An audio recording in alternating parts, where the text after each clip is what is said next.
Hello, Glenn with the Cactus Atlas in Superior, Arizona, about to explore the historic Boyce-Thompson Arboretum. Why don't we kick off with a little bit of history to starting out this one. Starting, that ain't a word, but ain't is. William Boyce-Thompson was a mining operator, financier, and philanthropist responsible for creating the Boyce-Thompson Arboretum. Born in Montana in 1869, Thompson took an interest in mining and would move between Montana and New York City, purchasing mines and making his fortune in mining stock investments. One such purchase, Magma Mine located in Arizona, was a great success, producing upwards of 24 million tons during its lifetime. Falling in love with the landscape, Thompson chose the hills nearby to build a new home to retire to with his family in the winter months. He called this home the Picket Post Mansion, named after the nearby Picket Post Mountain. After a land exchanged with the Forest Service, he came to own the 400 acres surrounding Picket Post House. Thompson wanted to utilize a portion of the land to create an arboretum, specializing in the studies of desert plants. Thompson would pass away in 1930. However, in 1976, the Arboretum became part of the Arizona State Park system. Today, the Boyce-Thompson Arboretum is the largest west of the Mississippi, seeing on average anywhere between 75 and 100,000 visitors per year. With over 2,600 species of arid land plants from around the world, visitors will have plenty to see. Currently, at the time of this video, the admission is $15 for adults and is open from 6 a.m. to 3 p.m. in summer and 8 a.m. to 5 p.m. during winter. The Arboretum is located 1 hour southeast from downtown Phoenix off Highway 60. All right, so Boyce-Thompson Arboretum. Take a really awesome botanical garden, like a desert botanical garden or arboretum, stick in some beautiful craggly desert rocks and scenery, and you got a really special place here. Just around almost any corner you run into just magnificent cacti, desert plants from around the world, quite literally. So I'm here on a Saturday afternoon in the spring of 2021, the day before Easter Sunday, in fact. Wasn't quite sure what the crowds would be like. I've never been here before. It's a little warm this afternoon, in the low 90s, but there's lots of shade here, as you can see, and I think I called it right. There's really very few people so far. Right off the bat, this reminds me a lot of the Arizona Sonora Desert Museum down in the Tucson area. Amy and I visited that years ago now, a couple of years ago. We actually made a video there, in fact, and we'll put a link in the description down below to that.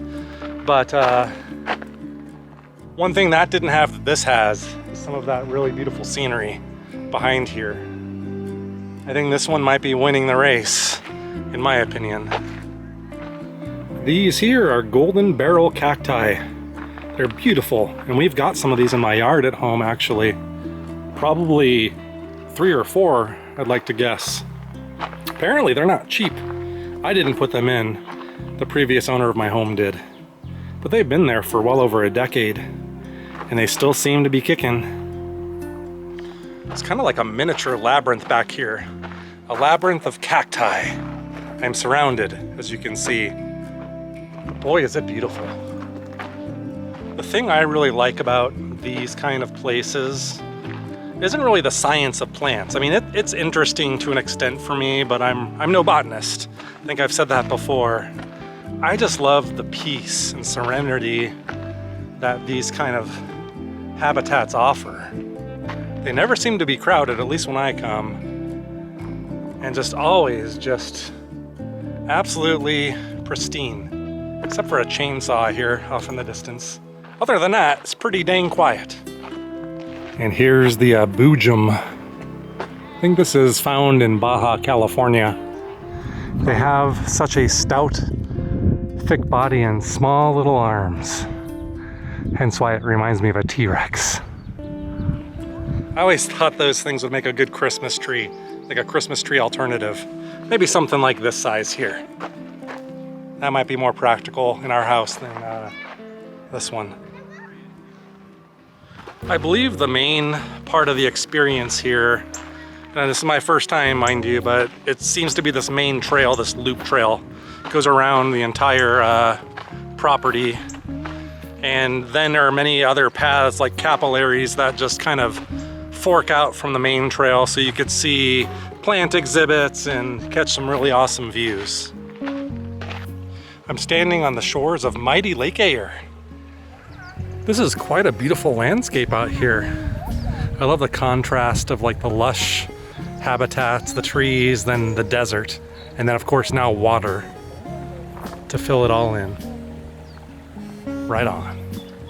I decided to come over to this little like shaded area here, this little pavilion thing. I think I found a turtle. You see that?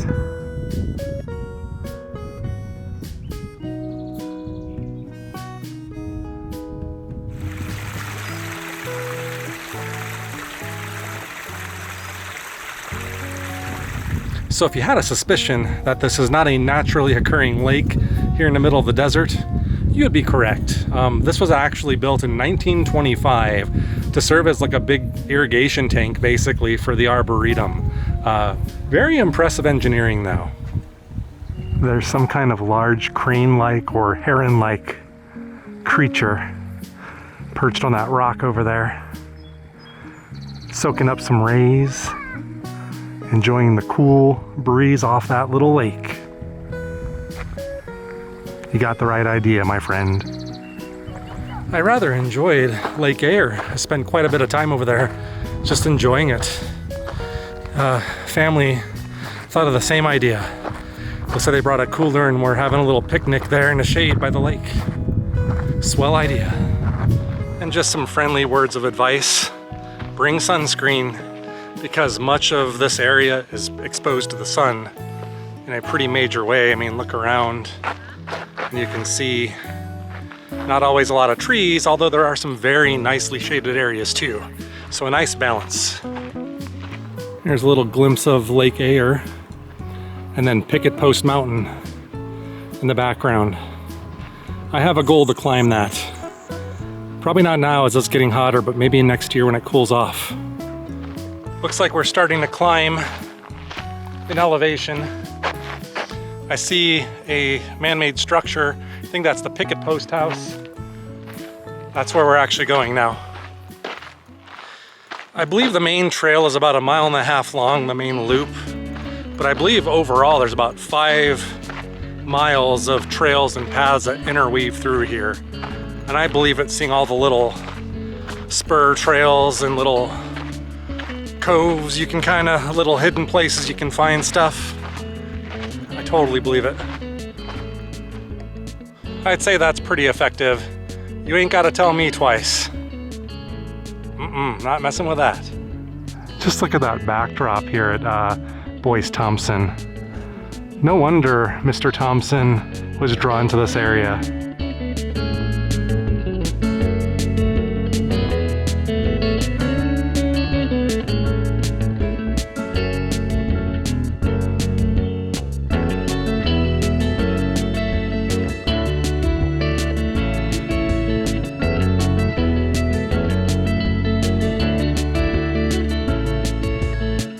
So it does appear that the Picket Post House is off limits, so looks like we're about to descend quite a ways, I believe down to the bottom of this canyon, where I think we'll find Queen Creek. Maybe we'll see running water today.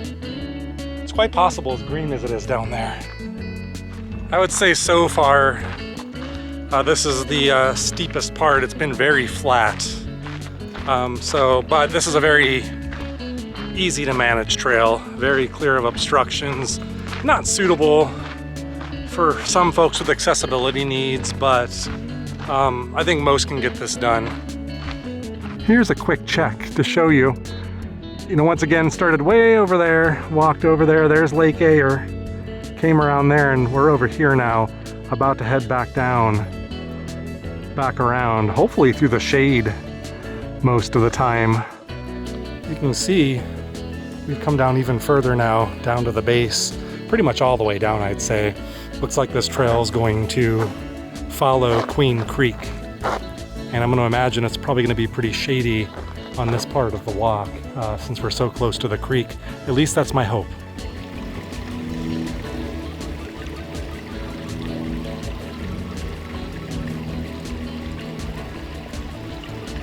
Just be persistent and you'll find a nice bench with shade. Look at this beautiful little area back here. It's actually nice and cool down here in this little area. After walking around in the sun up there for that little bit of time, well, more than a little bit of time, maybe an hour and a half or so, this is very welcome. Very quiet. This is a fun little pathway, hugging this cliffside here. See, they toss in a little bit of adventure here into the Arboretum Fair. I like it. So far, there's a lot of variety. I mean, you've got the Arboretum, kind of botanical garden, and then you come down here. You've got a lot of like bird habitat, shade, a lot of cool geology to look at, amazing views of the other side of the valley. I mean, come on. This is amazing. Ah, suspension bridge. How cool. We're walking over Queen Creek now. Look at the water flowing. What a view.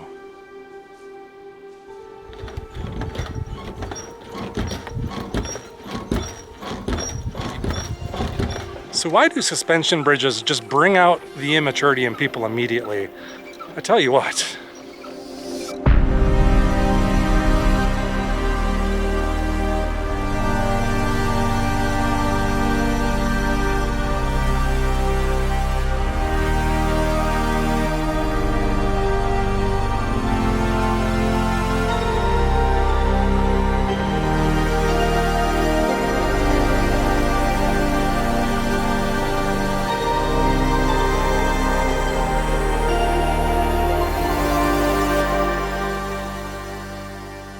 I didn't see as many flowering plants as I thought I would at this time of the year. I know Arizona has had a very dry past year, so wildflowers haven't really bloomed too much this year. There are a few, don't get me wrong, but not quite as vibrant as I thought it was going to be. I didn't base that off of any fact. I was just surmising, and I surmised wrong. This interesting stone structure behind me is the Clevenger House. I believe we can actually go inside and take a peek. So apparently this was a home for people in the early 1900s. Robert Clevenger and his family were homesteaders in this area, and they left this area in the early 1920s. To me, this looks like the actual rock, the actual cliff on this side, winding around this way.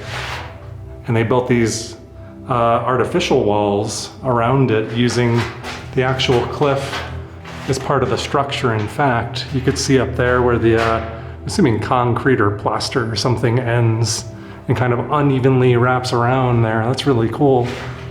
Very clever, Mr. Clevenger, very clever. There are quite a few surprises in this this little park, this arboretum. This is a highlight. I really enjoy this Clevenger House. I want to say I heard or watched somebody else's channel that said that 5 people lived in this small house. I guess people back then didn't spend as much time indoors as we do today, so I guess maybe you could tolerate people better. Probably just came back here to cool off and eat and sleep. Well, there you have it, Boyce Thompson Arboretum. Absolutely worthy of a day trip if you're from the Phoenix or Tucson area, and even if you're not, this is an amazing place. I can't wait to come back sometime.